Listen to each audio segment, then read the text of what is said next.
Bueno, pues bienvenidos a esta nueva máster, que no es una típica masterclass porque sí ha sido llamada pues una máster de memes prácticamente en sí. Memes que van dedicadas a repasar cositas acerca de morfofunción y de biología celular respectivamente en sí. Vale, quería hacer esta máster un poco más pública, incluso tenía pensado compartirlo en el grupo de simulacro general, pero es que a veces, siempre hay veces un desubicado que a veces pone el audio y como yo voy a, durante esta grabación voy a permitir que se activen los micrófonos, pues podrían suceder cosas que en una grabación pues no sería muy bien vista en sí, ¿no? Bueno, entonces va a ser, como siempre, pues exclusiva para los estudiantes de prepa en sí. Bueno, arrancamos con la Master Memes de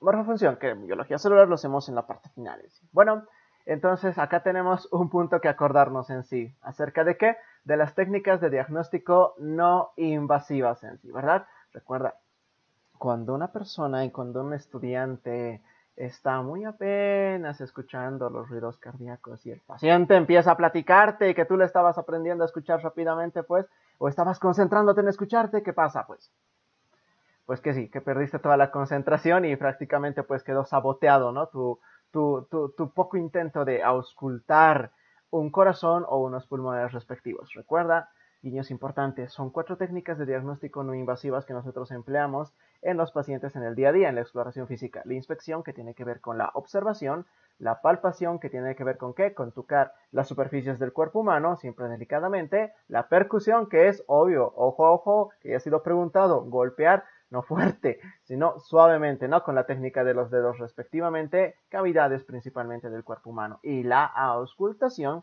que es todo un arte, ¿no? De escuchar el sonido que pueden producir algunos órganos respectivos en sí, estén funcionando correcta o incorrectamente.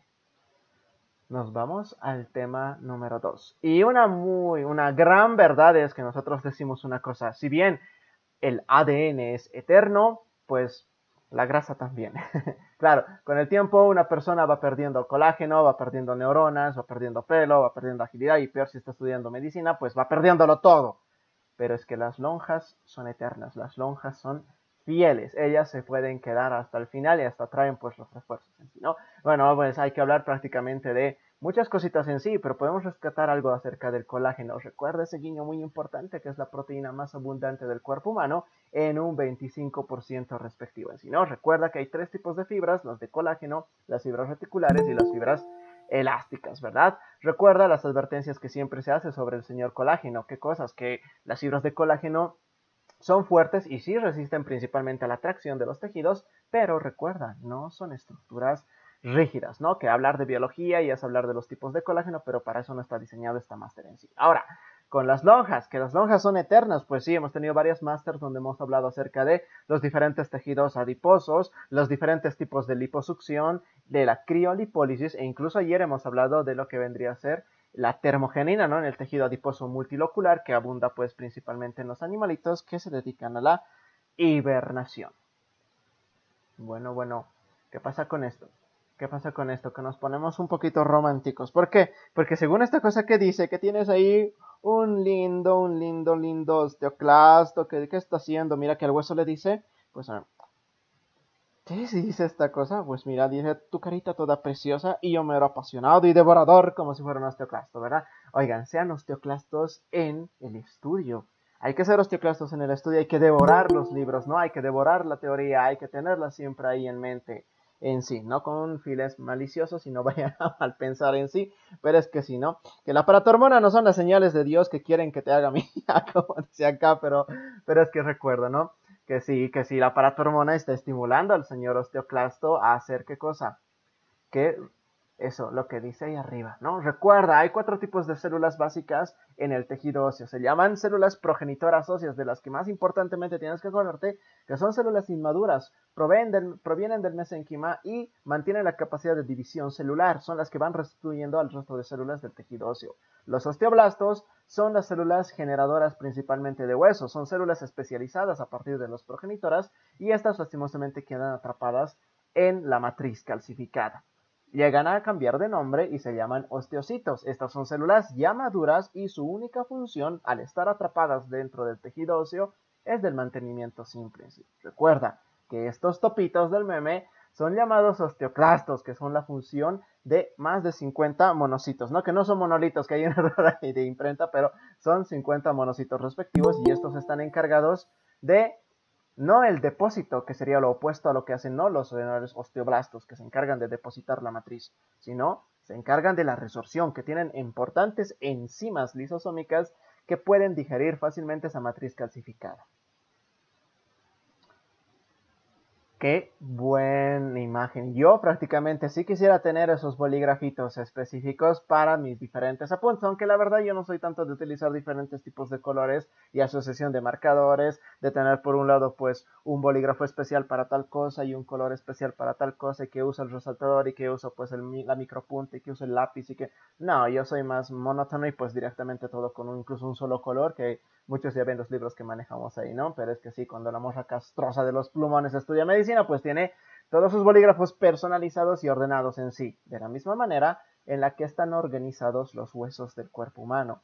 Recuerda, los huesos del cuerpo humano prácticamente podrían ser de 5 tipos específicos. Uno que, bueno, con un extra que les hace de guiño el libro, no tan cerradamente a decir que es un tipo de hueso, ¿no? Recuerda que los huesos largos son aquellos que tienen una mayor cantidad de longitud versus el espesor, ¿no? Relativamente son menos espesos en sí. Como que también hay huesos que son más cortos, es decir, unos huesos más similares a una estructura cúbica, es decir, que tanto a lo largo como a lo ancho son bastante idénticos. Recuerda que en tercer lugar están otros huesos llamados planos, que son de características más delgadas, y también están los huesos irregulares, que tienen formas un poco más complejas, distintas a las otras tres mencionadas en sí.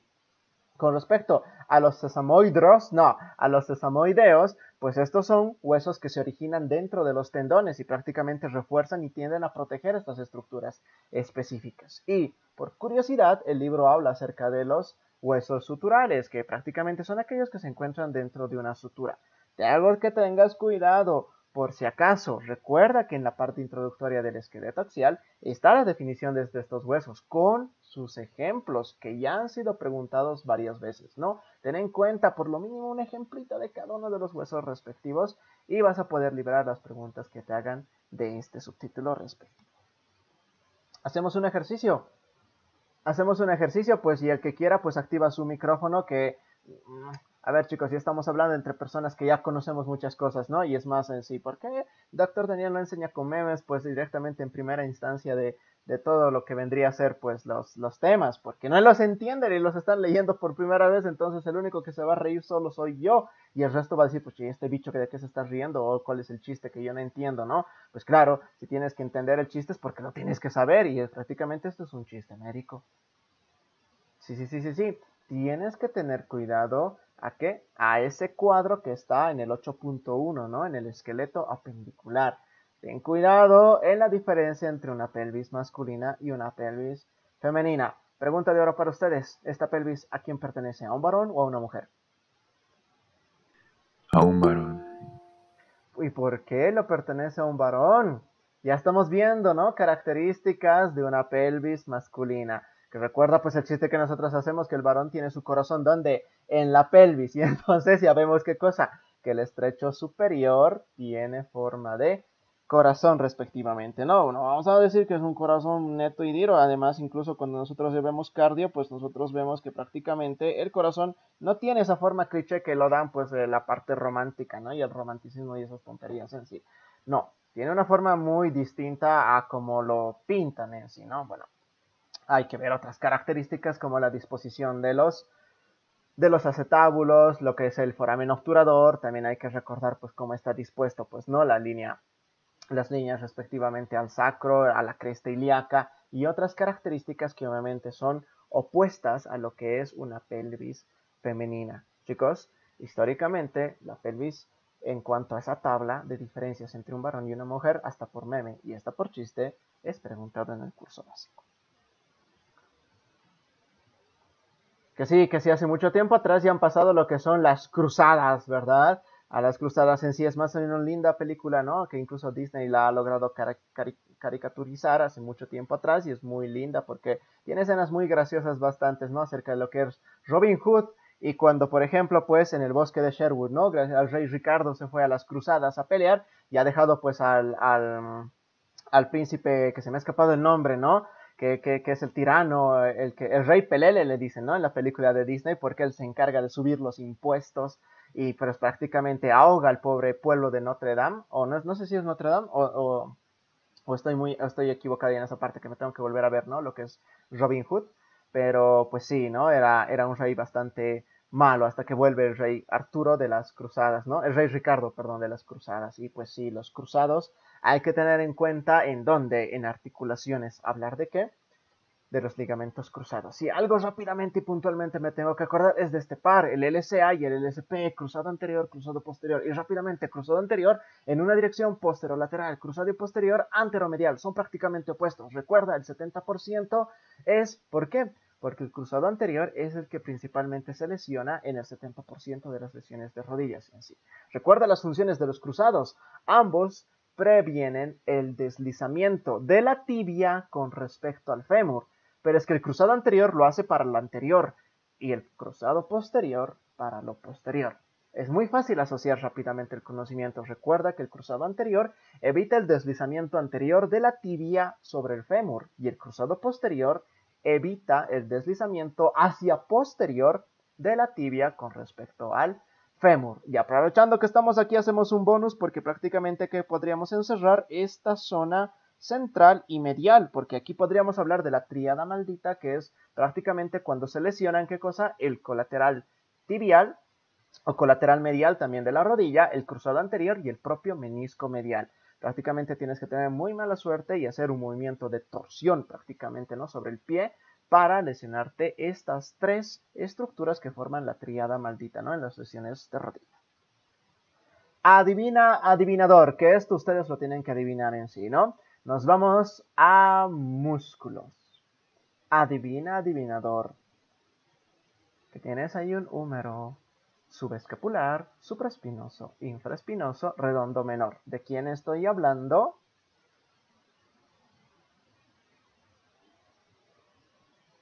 Cri, cri. Que te doy una pista, está ahí abajo. Que el síndrome de pinzamiento y te va a llevar a otro lado, a una lesión del...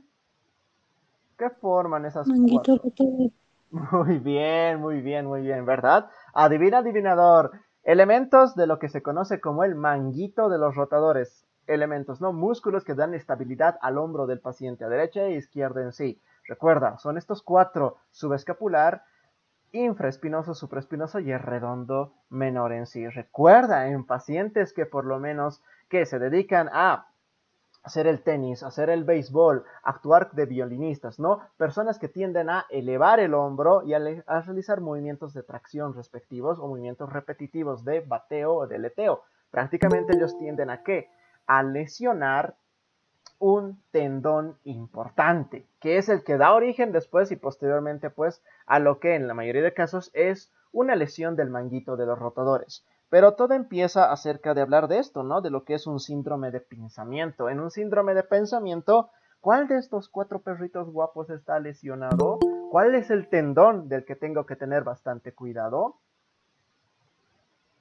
Pues sí, pues sí, pues sí, pues sí. Que tengo que tener un cuidado muy especial con este cachorrito, ¿verdad? Con este cachorrito que es el tendón del supraespinoso, ¿no? El tendón del supraespinoso es prácticamente el que llega a pinzarse entre las estructuras del hombro como la clavícula y la escápula respectivamente, ¿no? Y tiende a ser aprisionada, friccionada, lesionada y tiende a romperse, ¿no? Cuando ya se está inflamando, ya va generando molestias en el hombro del paciente, lo que se le llama el síndrome de pinzamiento por un estrechamiento en el espacio por donde discurre este tendón respectivo.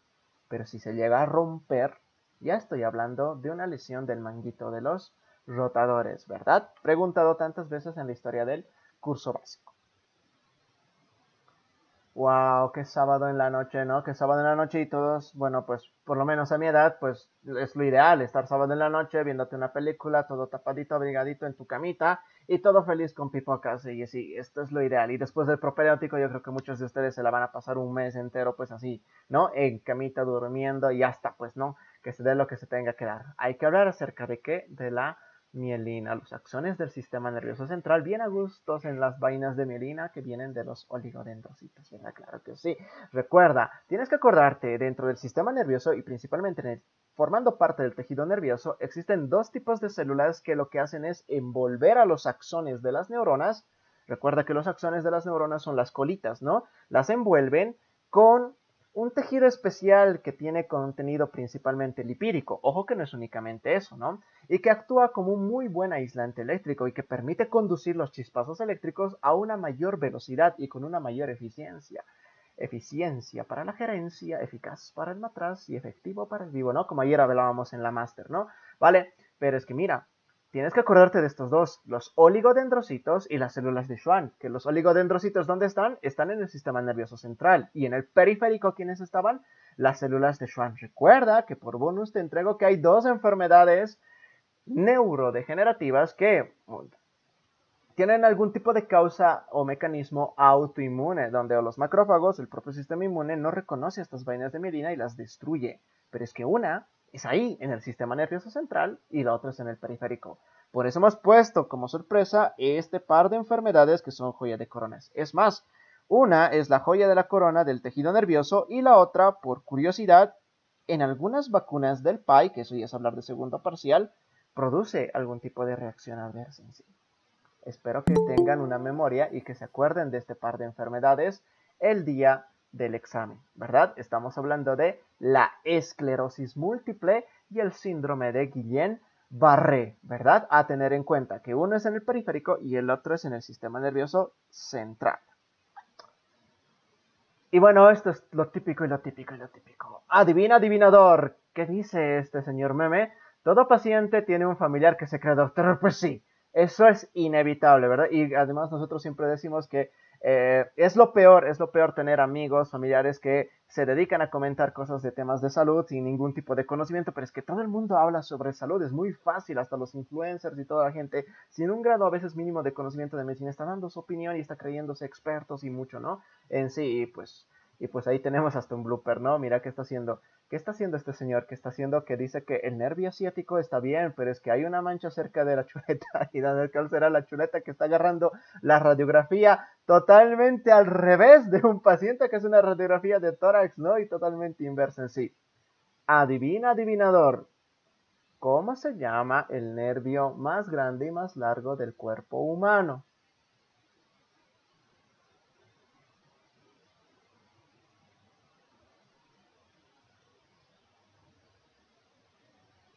Cree que lo sabe todo el mundo, que lo han preguntado tantas veces y es dato de curiosidad, es un sabías qué.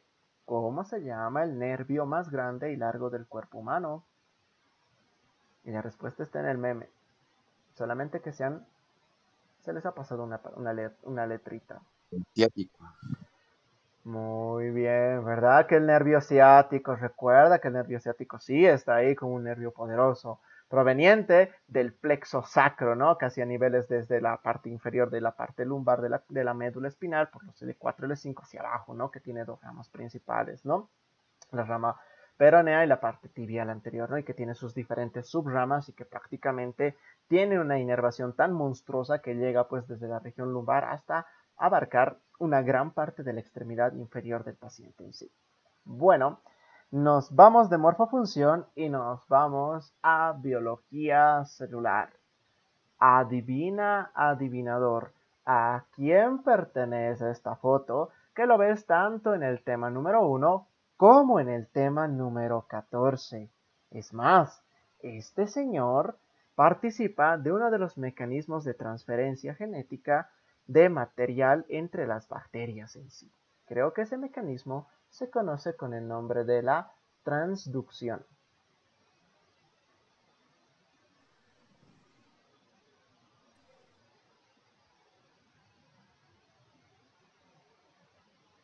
Tiene un nombre un poquito más largo, pero también tiene un nombre más cortito para los amigos.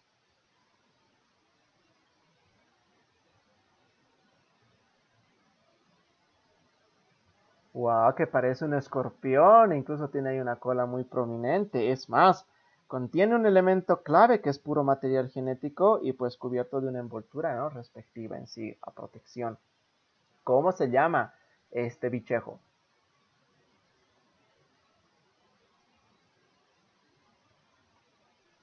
Recuerda, justo en la hoja número 1 cuando te dan la bienvenida a biología celular después de haber pasado lo que es la guía ¿Es el virus? que este es un prófago, ¿verdad? Muy bien, este es un prófago o también llamado un fago, ¿verdad? Recuerda, es un tipo de virus que le encanta infectar a las bacterias, ¿verdad? Y prácticamente ahí logra conseguir, ya sea por método natural o por medios artificiales, ya por el punto de vista natural, consigue infectar pues a una bacteria o a una célula eucariota, pero principalmente una bacteria, y logra fusionar su material genético con ella, aprovechándose de su maquinaria interna para su propio beneficio. Si estamos hablando del tema 14, tú sabes que este tiene que ver con las bacterias lisogénicas, que lastimosamente ellas van a morir y van a contagiar con estos fagos al resto de bacterias de la colonia y se va a mezclar su ADN entre ellas, que algunas sabrán que resistan a este contagio y tendrán un material genético mucho más cargado respectivamente. Adivina, adivinador, que nos vamos al tema número 2.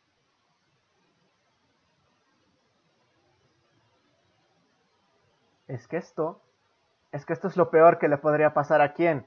Pues no sé, a un médico especialista que se dedica al mundo de la microbiología, a un virólogo, a una viróloga, ¿no? A un genetista, pues no lo sé, a un infectólogo, a un bacteriólogo, una bacterióloga, pues es lo peor, ¿verdad?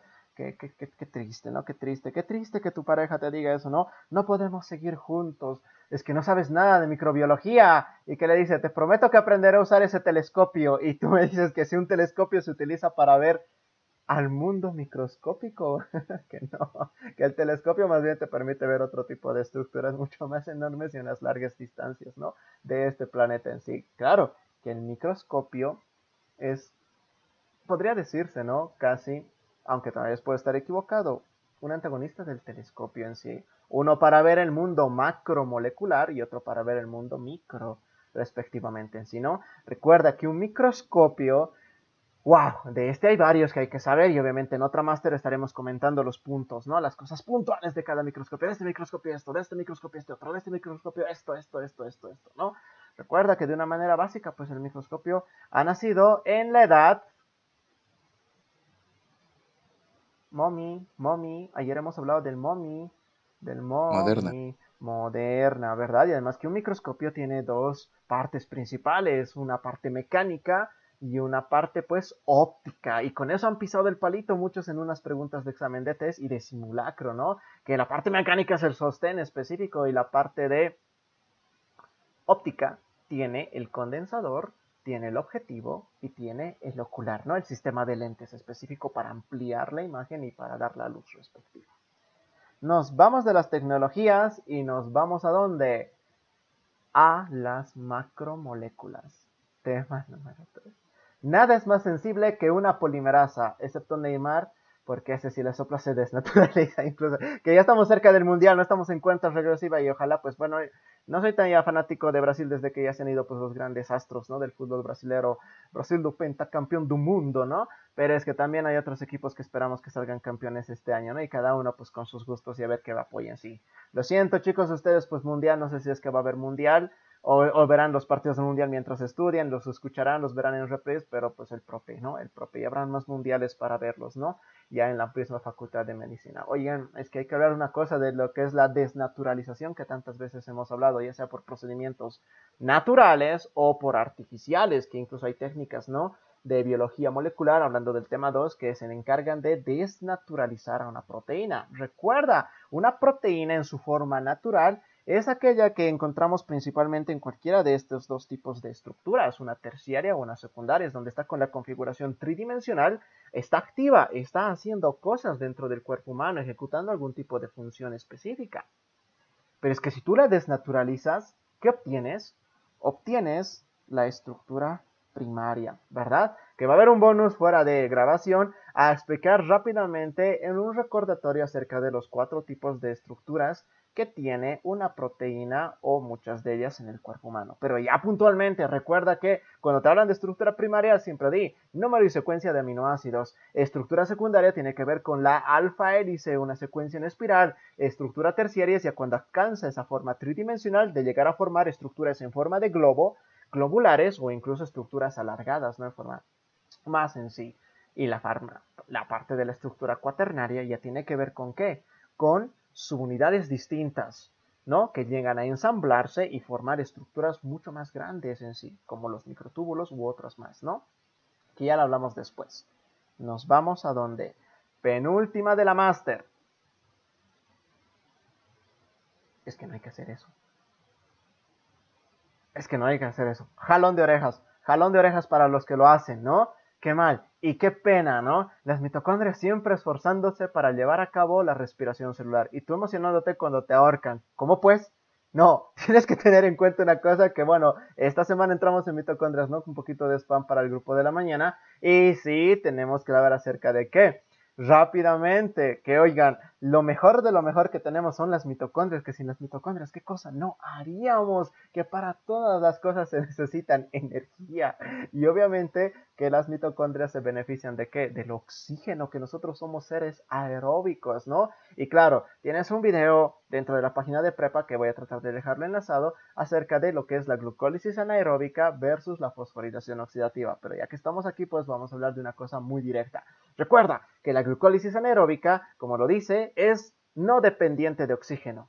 En cambio, la fosforilación oxidativa es que por ello necesita el oxígeno. Recuerda, la glucólisis anaeróbica no es rentable, es muy poca eficiente, es muy poco eficiente porque apenas da una cantidad baja de ATPs, casi 2 aproximadamente por mol de glucosa. En cambio, la fosforilación oxidativa la rompe, es lo más eficiente que tiene la maquinaria interna de la mitocondria porque llega a promover más de 30 ATPs respectivos, que obviamente eso varía con la bibliografía que tú la vayas a leer, 39, 38, 36 ATPs, según como se los vayan contando, pero obviamente es un sistema más eficiente de utilización y de creación de energía, ¿no? A nivel de las células eucariotas. Último punto, a hablar acerca de la membrana plasmática y tener en cuenta una cosa. Palabras claves de vocabulario que históricamente tantas veces han sido preguntadas en el primer parcial. Tienes que tener en cuenta cómo son los cambios en la forma de una célula al hablar de qué, de 3 tipos de medios, que esto también va a ser una explicación de bonus para las personas que se han conectado a estas horitas en sí. Vamos a hablar del medio hipotónico, isotónico e hipertónico respectivamente. Pero ten en cuenta una cosa. Esas palabritas que están puestas ahí, lo que es la plasmólisis y la desplasmólisis, o desplasmólisis, prácticamente tiene que ver con el cambio de forma de una célula vegetal, al estar cambiando de un medio al otro. Se refiere al aumento o la disminución del volumen.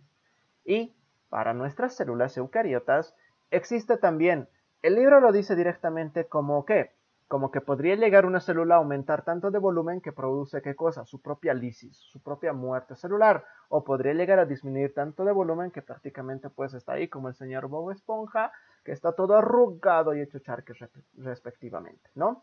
Bueno, pues entonces hasta ahí estos memes por ahora, que no hemos puesto esta vez de educación para la salud, pero es que los primeros temas que memes les vamos a ir sacando, pero ya vamos a ir fabricando otros memes acerca de, por ejemplo, pues yo no sé, yo quería poner uno del spam que ya lo tengo así a medio hacer, pero es que a ver cómo va saliendo, ¿no? En esta noche que después se los voy a compartir tranquilamente.